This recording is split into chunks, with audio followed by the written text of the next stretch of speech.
If you have an idea for a business or, just doing some freelance stuff, it makes a lot of sense to do it while you have a job, if you can. Work, if you have a 9 to 5, work from 5 to 9 on your project, on your idea, because you might learn when you're doing it from 5 to 9 that you hate it. And if that's the case, then you're probably not going to want to go all in on that business. So if you can slowly build it up while you have income coming in, it's going to help you for a lot of reasons. One being that I found just peace of mind, knowing that you can pay your bills, not having to go to networking events and have transactional conversations where like, oh, if I don't make this sale, I'm not going to be able to pay my rent. So I think starting a business while you have income coming in is great for a lot of reasons. Welcome back. Thanks for tuning in to another episode of the Journey to Legacy podcast. Today, again, I am re-releasing an old interview that is just become more and more relevant in my life and in all the conversations that I'm having. Today, I interview Mr. Luke Faulconer all about going from being an employee to then being a freelancer to then actually being a business owner. A lot of people out there are scared to jump into entrepreneurship because it can be intimidating. It can be a big step. But in our interview today, Luke actually outlines how you can go from your 9 to 5 job to slowly testing ideas, working more and more as a freelancer, meaning you have business just on the side, one-off projects, to then going all in into entrepreneurship, all in and becoming a business owner. Luke gives some amazing tips around things like approaching businesses that don't just have job listings out, but actually doing cold outreach towards companies you wish you could work for and how to strategically do it. He explains how you can test different ideas in the marketplace, how you can actually hire and manage outsourced employees so that if you don't think you have enough time to actually create a side business, do side work, you can get other people to do the work for you as you continue to pursue your ideas, as you continue to work in your current day-to-day business. There's so much actionable advice here today. And this interview is actually from about 4 years ago now, and the information is still so relevant.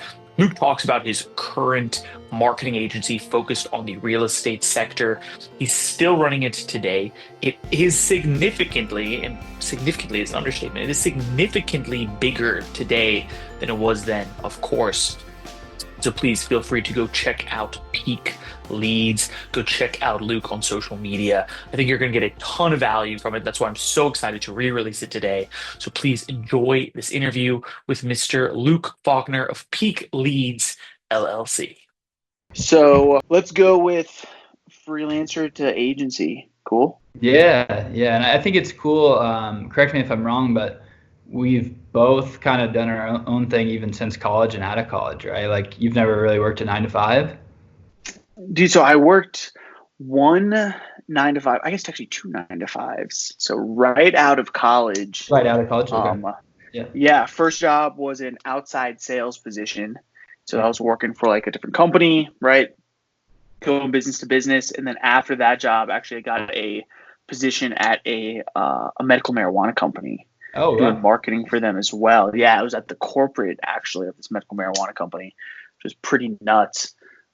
But then after that, left and haven't gone back since, dude. So I guess a year after college, but then also during college, I was running companies. So just a year out of college, you worked 9 to 5, yeah. So I think people like appeal to that for sure, like how you don't have to start a company when you're 30 or 40, and you can just do it right away. So yeah, so we'll touch on that. So let's hop on into it. Basically, I mean, dude. So how'd you get into marketing? Right? Sounds like even in college or right after college, you were already somewhat freelancer. So tell me, how'd you get into it? Yeah, in college, my first gig was I guess sales and marketing director for like my college town for a startup company called Hooked. We were they still are a restaurant deals app, essentially, kind of based on geolocation, stuff like that. It's in a lot of college towns, actually. I think they're in probably 50 plus right now, but yeah, we had it also, actually. Did you have it? Yeah. So my friend told me about it he went to Michigan State, and I thought it was a super cool idea.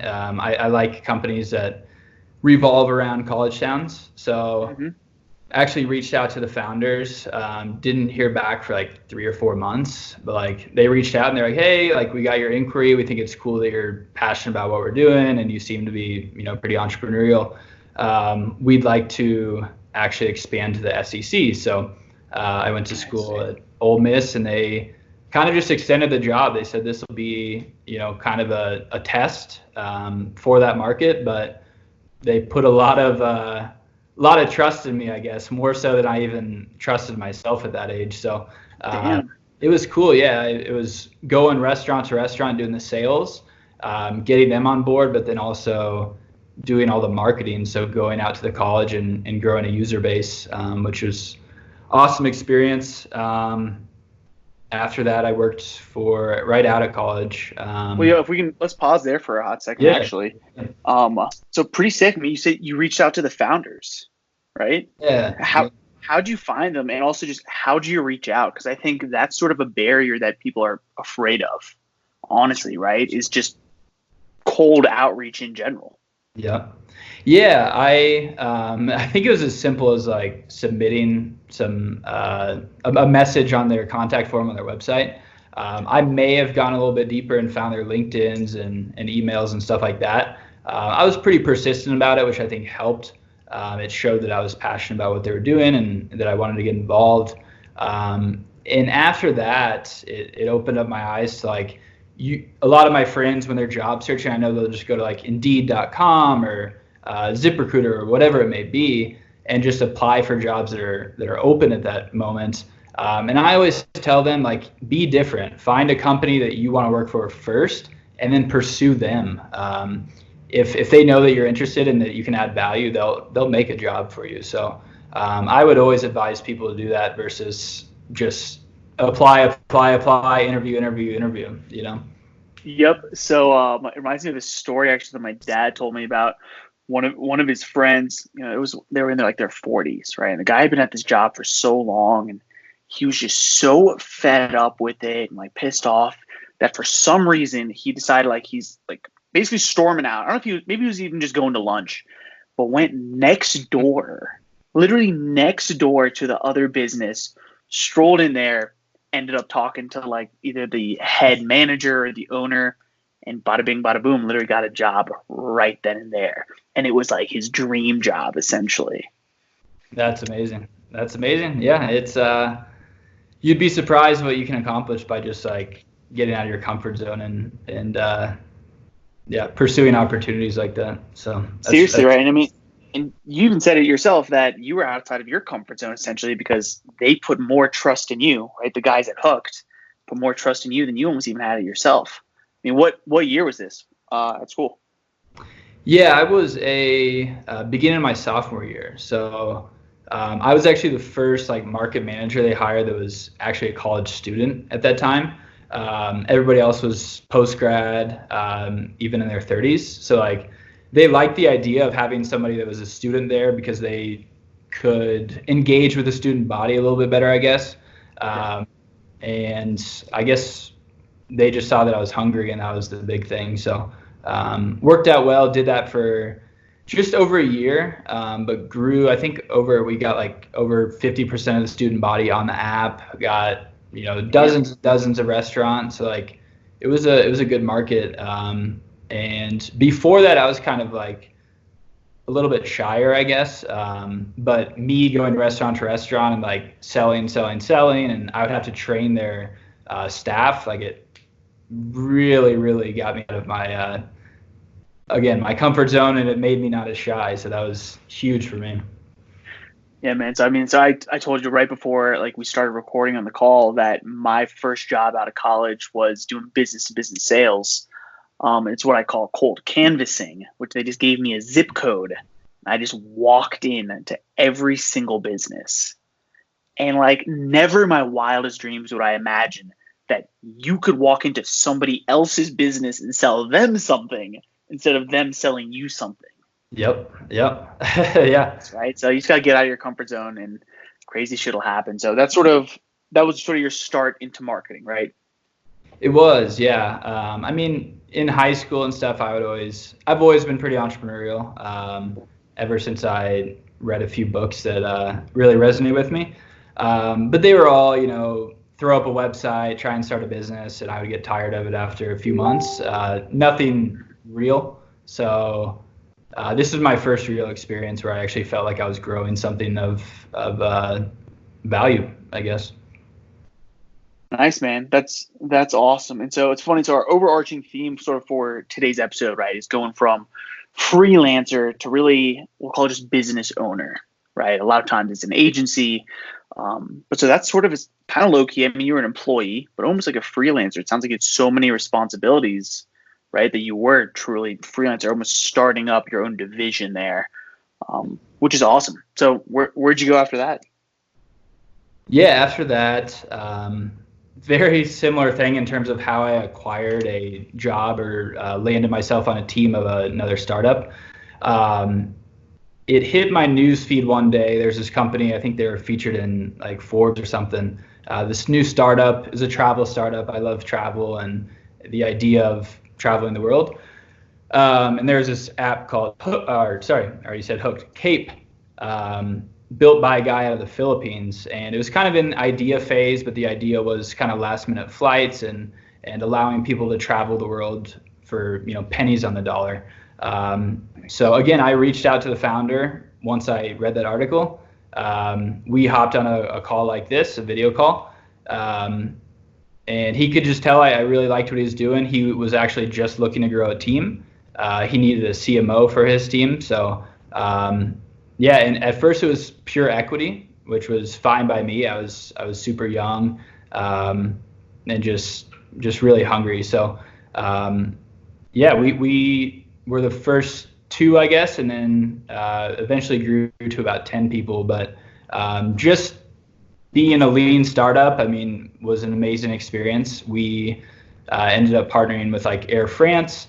Essentially, we were a software that would sell last minute flights, so excess inventory that these airlines had. So partnered with Air France, did a lot of cool things with them, traveled to New York to meet their team a few times. It was the typical startup story where it ended up crashing and burning pretty hard. Nice. But it was cool. It was cool. Yeah, we went to TechCrunch Disrupt and did some really cool stuff. So it was an amazing experience. I knew through that experience, though, that I didn't want to have some big tech company where I'm raising a bunch of venture capital, because it almost felt like you're working for the investors that are lending you that money. So it could be stressful at times. And, I was more into the idea of starting a lean business from scratch that was profitable right away. So I actually moved out to Denver for that startup. And once really? Yeah. So our investors were out here. We went through an accelerator program out here. So it was a blessing for that because, as I'm sure you do, I love Denver. It's an amazing city. So it brought me out for that. After that, I got into real estate, which is something I've always wanted to get into. Worked for a couple investors, and it was super cool. I was able to work from home, so didn't have to put in a ton of hours, and I was always working on kind of my own stuff on the side. And then it wasn't until the beginning of this year that I just went all in on my own stuff. So like I said before, I've always been entrepreneurial, starting businesses, but I was never all in. I always had some breathing room because I had some income coming in from being an employee or doing contract work, stuff like that. But I guess I was able to have some peace of mind. I built up a good amount of savings to where I knew that worst case, I can always go out and get another job like I've done before. But yeah, so it's been my first year in business. Started a lead generation company in the real estate space that stemmed from working, for those investors, getting a lot of experience that way. So yeah, do lead generation for realtors, other investors, stuff like that, and it's been really amazing. Going good, nice. Lead gen for realtors and other real estate. What's the company called for everybody? Yeah, Peak Leads. Peak Leads. Mountains. Yeah, I needed. I love the mountains. again, I love Colorado, so I needed something tying the mountains into the name. Nice. Love it. So before getting into that, I mean, one thing that I just noted here was pretty interesting, that with the travel startup Cape, right? You said that you came on as an equity partner. Is that right? Yeah. Yep. What are your feelings as far as, going the equity route? Sorry, what are your feelings as far as, going the equity route instead of getting paid up front? Because I think a lot of people, especially when they're starting as freelancers or just small business owners in general, they get these opportunities to work with startups, right? Mm-hmm. I know I've had so many of them. A lot of times equity never turns into money at all. Sure. So what's your opinion? Yeah, and in this case, it did not. So at that point, I was living at home, like just after college with my parents. My expenses were super low. No rent, no lease, no. My mom cooked me food all the time, so Mm-hmm. I was living pretty lean, just like the startup was. So I was okay with equity. I kind of looked at it as getting my MBA almost. I never really had a desire to go into like grad school or MBA, and never been a huge fan of like school in general, I guess. So Formal education, yeah. Yeah, formal education. So I knew at the very least this would be an opportunity to like really excel myself, just knowledge wise and experience wise. So I did it for that. Once we actually raised money, I got a salary, so that was nice and allowed me to move out to Denver. But yeah, it's tough. I mean, for somebody to go all in, not getting paid in the beginning, just banking on the fact that your equity is going to pan out to be something, can be scary for sure. I don't know that I would recommend it to anybody, but if they're doing it for the right reason, not just expecting that equity to turn into millions of dollars, but they're looking at it as a great experience and education, then I think it's worth it for that reason. Love it. Yeah. And you're saying, right, the right reasons in your case being is that education, right? Yeah. Not formal education, not an actual MBA or post-grad certificate, but shit, I mean, in my personal opinion, way more valuable, worth way more, the actual experience and sort of learning on the job as you go than a post-grad. I mean, I didn't go to a post-grad either. I didn't go get my MBA. So I can't say, but hey, that was the right reason for you, right? Yeah, I mean, as the CMO, we were doing, in the beginning at least, every marketing strategy under the sun. So from brand ambassador programs to influencer marketing that was my first experience with running Facebook ads, and I was managing, 5-figure spend a month. So I was able to, learn how to run social ads and generate leads and grow a user base that way. And that, I took that experience and turned it into the business I have now. So love it, man. So let's transition over to peak leads. But let's sort of start it. I'm curious, how did the transition happen from working for these real estate investors? Now you said you were working from home, but how did you transition from that to truly being out on your own? Because I think that's one of the biggest struggles that people have, right? It's sort of the fear or even just the ability to transition from a job all the way out to being solo. Yeah, so I worked for an investor for about a year, and that was great because it allowed me to learn more about real estate itself and how to structure deals and how to acquire deals. Part of what I was doing was actually going out to properties in addition to the marketing and being on the sales side, so like acquiring properties. Nice. So I love that aspect and learned a lot there. But I knew that I needed that experience in real estate itself, actually running Facebook ads in real estate, doing lead gen in real estate to build up some leverage. If I were to just start a business from scratch without any leverage, I probably wouldn't have gone so well. So when you're saying leverage, you're saying just experience, talking testimonials, current clients? Yeah, just results, just being able to show that, hey, I'm able to, turn this ad spend into these results. And in the meantime, so I worked from home, which was nice. I didn't have to put in your typical 40 hours a week. So I was always working on my own projects, in my after hours. So by doing so, I was able to obtain a couple clients, and they actually started just very, very small pay. I think some were even a couple free trials. to just kind of, again, get those testimonials, get those results, get that experience. And once I had those results, and again, I had enough savings to where I was like, I have a runway for at least a little bit if I'm not to make a dime. And the job that I had at the time was starting to demand more and more hours. So I just knew that I didn't want to do that. So I went all in with it. At first, I was a true freelancer. I mean, going to local networking events, messaging everybody on Facebook that I could think of, hopping on calls, and just trying to do work for anybody I could at too low of a price, looking back at it now.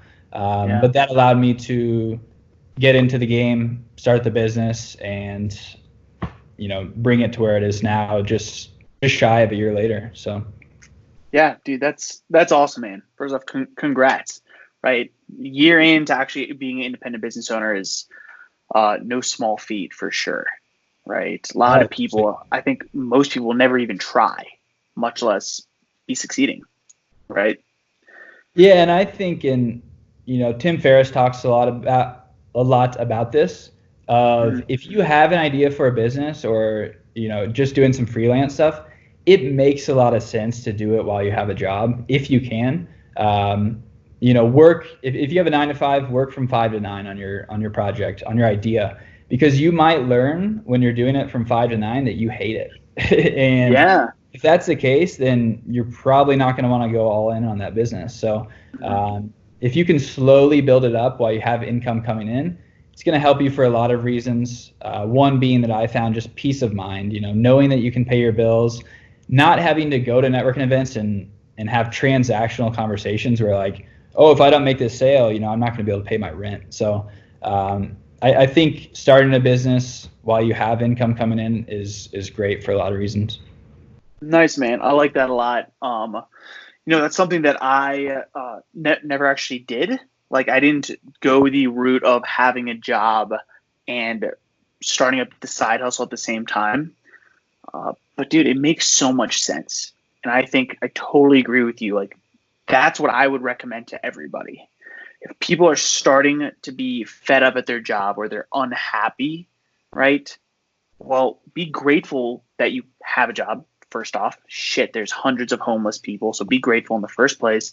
And then use that to be able to springboard and do something that you like. Or Sure. Like what you said, that you think you might like. Because who knows? Maybe you hate it, right? Yeah, and if that job can relate to what your business idea is going to be, then even better. Like you said, it can springboard you. I can think of one gal that I know here in Denver that is starting her own tech startup. And, initially she's not going to be able to pay the bills with that. But what she's doing is working at a co-working space right now to pay the bills. And that allows her to get free workspace, to work on her business, to meet the right connections, stuff like that. I think it's just such a smart idea. So she's employed by the co-working space? Yeah, exactly. Yeah. That's a good little hack right there. Yeah. It's something that I've recommended to a few people. I think it's a great idea. That's awesome. And so my brother Martin actually, right? So he's a designer. I actually told him when he first went freelance, I told him to start applying to jobs at what's called makers spaces, right? And so if people don't know, a maker space is essentially just like they have tons of different shop equipment like woodworking and metalworking stuff, and they have computers with all the design technology on it. And it's sort of the same type of idea as this girl that that works at the co-working space, right? So that she can be in that environment for her own personal gains, right? Away from the business. Same as what I was telling Martin, is to go try and find a job at one of these maker spaces so that he can be in the environment, like getting paid to be in the environment that he already wants to be in as a freelancer. Yeah, absolutely. So you guys both kind of just dove right into it. We dove right into it. So, world. Sorry, what'd you say? Into the self-employment world, I was saying. Into the self-employment world, yeah. So Martin was actually helping develop the entire design department and a lot of the processes at a clothing manufacturing company. And so he was making some of the designs for clothes, but he mostly was working with clients to come up with the appropriate designs, either put their graphics onto the patterns that the shop was actually like printing and then sewing all the clothes together, all the way into actually designing and developing brand new products. And so that they actually went out of business is what happened. They filed bankruptcy, and that's what left Martin without a job.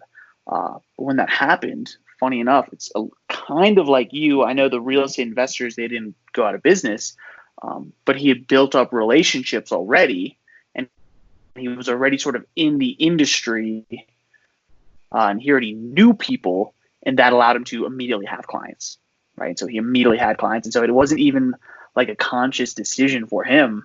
It was one day he had a job, the next day he didn't, but people still needed the work that he was doing for them. And so he kind of just kept doing it, just doing the same shit, but making more money, right? Making the full amount that they originally were paying the company that was paying him a salary. That's super smart. Super smart. Right? Yep. That's hilarious. Yeah, so just building up those relationships. So I'm curious, right? So you started talking, right, that right when you started, you were that true freelancer, right? You're going to the networking events, having those transactional conversations, and then it sort of shifted in your mind. What is the definition or the two definitions of freelancer to sort of business owner? What's that line? What are those definitions to you? Yeah, I think a freelancer is essentially you have a skill set that you know you can monetize, but there's really no systems back behind it. You are just going out and hustling for that one client, that first client, those first few clients, and you're doing everything in the business. I mean, you're everything from the marketing to the sales to the finances to everything. And I know a lot of agency owners get into the business because they want freedom. They want to be self-employed. They want to be a business owner. And then it turns out if they probably reverse engineered the hours that they're putting in for the pay they're making, they're probably making minimum wage just for all the hours they're putting in. So that's what I think a freelancer is, where you're trying to do everything under the sun, to where your bandwidth is just spread so thin to where you really can't scale. A true business owner knows how to implement systems. They know how to outsource their weaknesses, and get to the point where they're outsourcing just about everything to where they're just focusing on the business itself rather than, working in the business all day long. And also when you say outsourcing, that could obviously be employees as well. Mm-hmm. Right. Yeah, I think whether it's employees, I know virtual assistants is a super, super common strategy right now for good reason. Yeah. But yeah, just knowing how to let go of parts of the business, whether it's because you don't like that part of the business, whether it's because you acknowledge that it's a weak point for you, just knowing how to let go. And that was tough for me. I mean, I guess I tend to be a perfectionist and want to control everything, but once you actually let go and you find the right people, then great things can happen for sure. Yeah, man. Do you think there was a shift in your mentality, or maybe even what causes the shift so that you could trust people, so that you could outsource and kind of let go? Did something specifically happen? Can you even think on that? Yeah, I got to the point in my business when I would still consider myself a freelancer, where it's just like you kind of hit a wall, you hit that agency trap where you are doing absolutely everything, and you come to a point where you can't bring on any new clients because you're so busy with client fulfillment. But you hit enough clients to where that client fulfillment suffers as well. And as everybody knows in a marketing business, like you're going to have churn, clients are going to leave, and then you're kind of stuck in the dust. So I knew that I needed to build systems that were like consistent, predictable. Still, you're going to have months that are up and down, but I like to have something that's a little bit more predictable to where I don't have to feel like I need to go to a networking event and find a client there. So I guess the big shift was I got into, and I'll have to give a shout out to him, a guy's program. His name's Ravi Abuvala. And we became friends on Facebook, and I saw that he was crushing it. He's got multiple 7-figure businesses, and I saw that he was traveling around the world. I know to a lot of people that's appealing. It definitely appealed to me. And he was doing so just by implementing the right systems, learning how to outsource. So I actually hired him to help me with that. He trained me on his systems. He actually helped me find a couple of virtual assistants that work for me.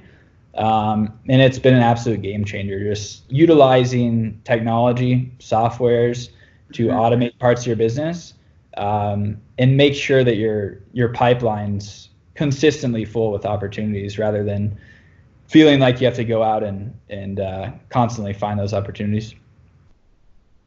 Nice, man. And so I think we've talked about Ravi before, just briefly, you and I. And so what made you, like I said, you saw him through ads, I'm guessing? Yeah. How you found him originally? Just his organic traffic too. He's posting lives all day. He's really good at content marketing for sure.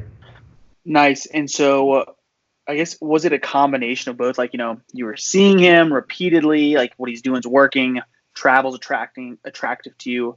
And then also, were you just somewhat kind of maxed out on, you just didn't know what to do next? Like you said, like you had enough clients, but then all of a sudden the fulfillment was dropping in itself, the quality.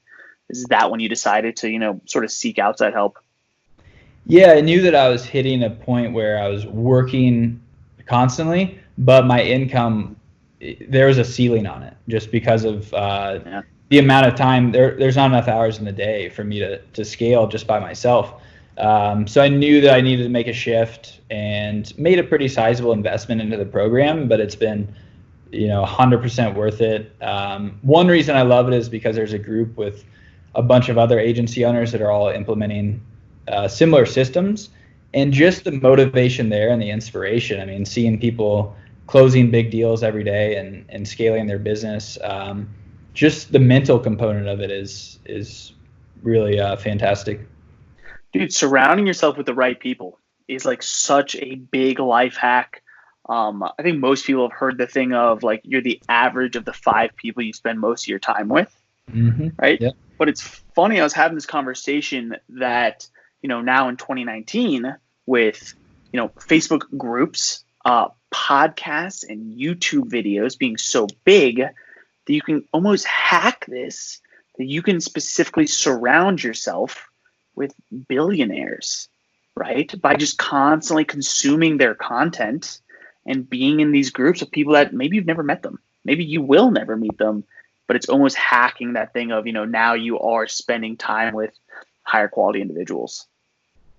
Yeah, I consider a lot of people's podcasts that I listen to, a lot of books that I read, like almost like my mentors, but I'll probably never meet them. But that's the cool thing about living in the times that we do is not only should you surround yourself with the 5 people you want to be like the most, but I think that also plays into what you listen to on a daily basis, what you're reading, who you're interacting with on social media. I think it's the same concept. Yeah, definitely. Have you ever tried to like sort of tailor your social media feed as far as either unfollowing certain accounts or specifically following people because, you're like, all right, well, if I'm going to be on social, I need to be getting more of this content? Yeah, 100%. And the nice thing is, and I've been building up a entrepreneurial network for quite some time. I think since I was 16 or so on Facebook. Nice. With the algorithms these days, I mean, they know what you like, they know what you're interacting with. So when I hop on my social media, it's typically content I want to see, which is awesome. Yeah, and content is going to grow you as a person, right? Absolutely. Cool, man. And so one, it doesn't have to be the last thing to touch on here, but so you mentioned obviously outsourcing and virtual assistants, right? I think that's something that a lot of people have heard before, but if you can sort of speak on how'd you find your first virtual assistant, maybe how you vetted them, and how you work with them kind of maybe day to day, I think that'll help a lot of people, right? Because funny enough, I'll tell you, I was giving a presentation at a networking event last night. Then afterwards, we sort of went around and everybody spoke on their biggest struggle. And a lot of people's struggles, they were saying there's not 48 hours in a single day. Sure.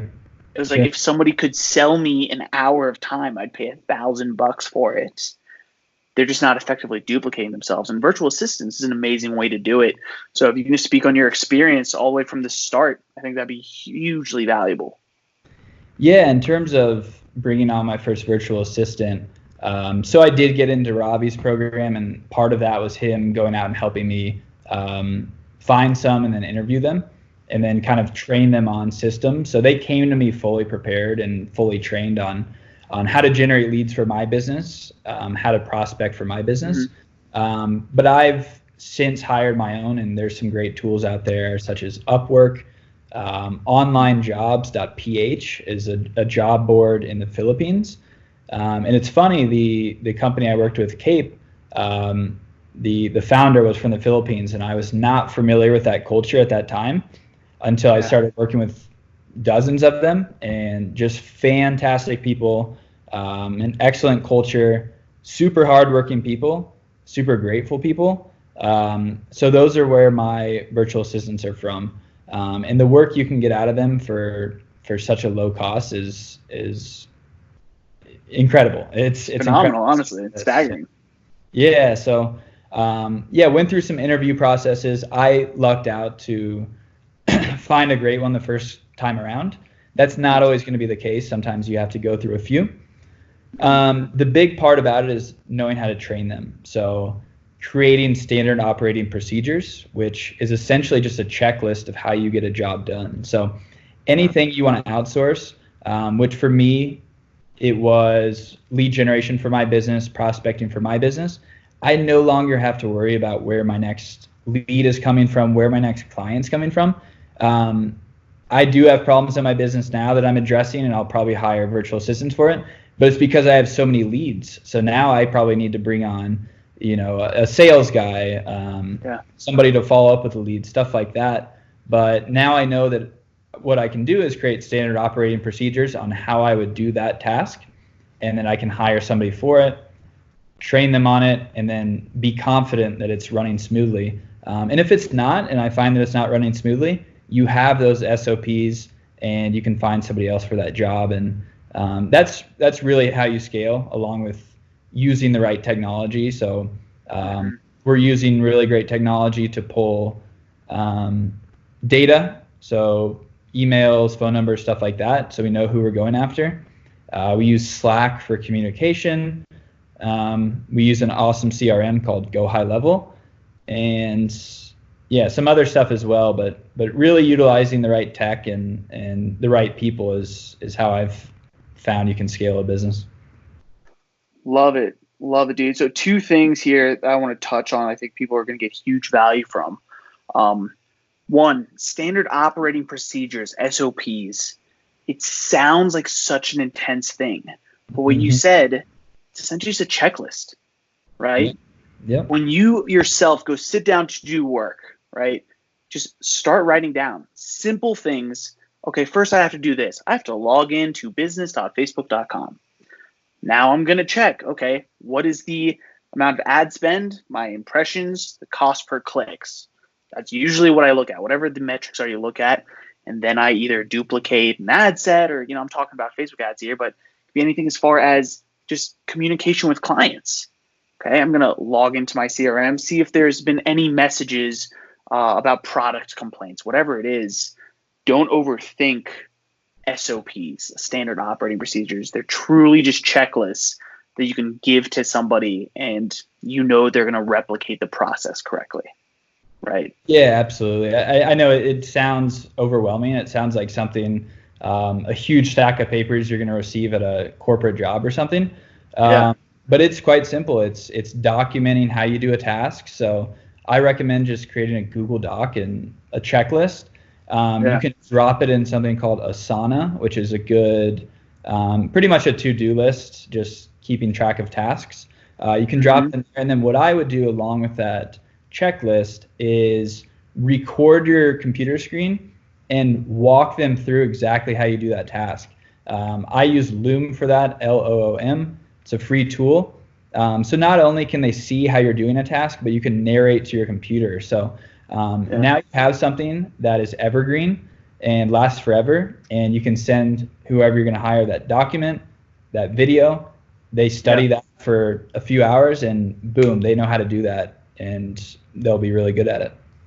Love it, dude. I love that you brought up Loom, because I know you and I have talked about it before, and it's hilarious to hear that we've even used it in the same manner before we ever knew each other, before we ever knew we were in the same industry at all.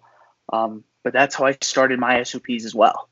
Just while I was working during the day, when I would switch tasks, start a Loom video. And what Loom does is a simple screen recording, and it puts your face in a little bubble, and then you're just essentially just talking out what you're doing. And then that is an SOP right there. And in my opinion, it's even better than a checklist, because they can physically see it in case, maybe there's a language barrier if you're going to the Philippines or outsourcing to India. Then they can at least see where you're clicking and what you're doing, instead of you just having to write it out and describe it. Right? Yeah, Loom's an excellent tool. I have a training for realtors on how to run their own Facebook ads and do their own lead generation, and I recorded pretty much my entire training just using Loom. So free tool, it's excellent. Yeah, seriously excellent. And then the last thing I want to touch on here is something else that you mentioned. You said that you were super fortunate that one of your first virtual assistants is one that, I don't know if you're still using him, or you just were super lucky. But you said sometimes you have to go through multiple, right? And I think a lot of people might be afraid of that, or they could find a difficulty in it. I guess you haven't gone through that many. I don't know if you have any tips or advice on it. I have a little bit of stuff myself, but sometimes you just have to try. Give them a project, see how it goes, and then don't be afraid to try out somebody else also. Yeah, and I am using the same guy still, and have been for numerous months. I think a big part of it is conducting the interview well, asking the right questions. We interviewed probably about 5 folks, and one just stood out to me way more than the others, just based on how he answered questions. We were on video, so just based on how he conducted himself. One big thing, I could tell that he had an at-home setup. He's worked from home before. I could just tell by the environment he was in. So that was big for me. But just asking the right questions, such as, is there anything that would prevent you from being able to work every single day? What's your past experience? This guy worked in customer support for AT&T, Apple, big companies like that. So I knew if he could do work for them, what I'm doing is a small peas compared to that. So super, super simple compared to that.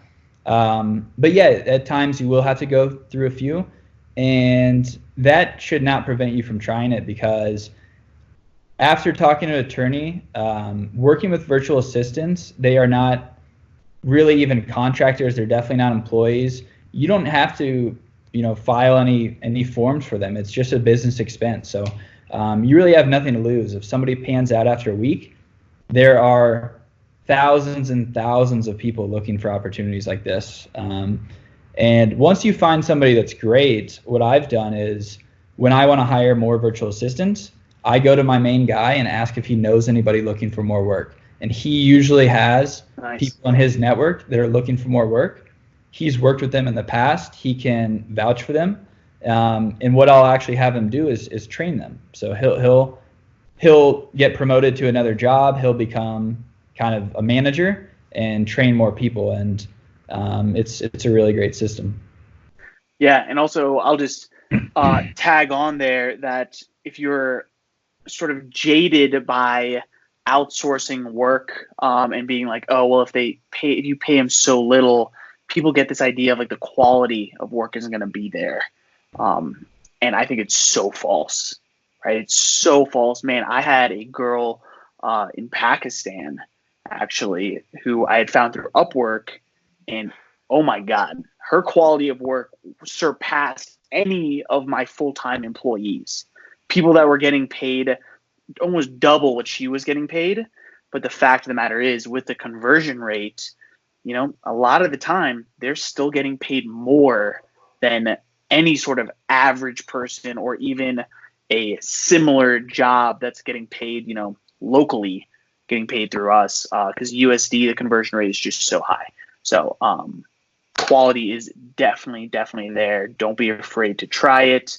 My biggest thing is get on a video interview with them, definitely, and make sure that their English, both written and spoken, is good enough that you can communicate, because there isn't proper communication, that's setting yourself up for failure.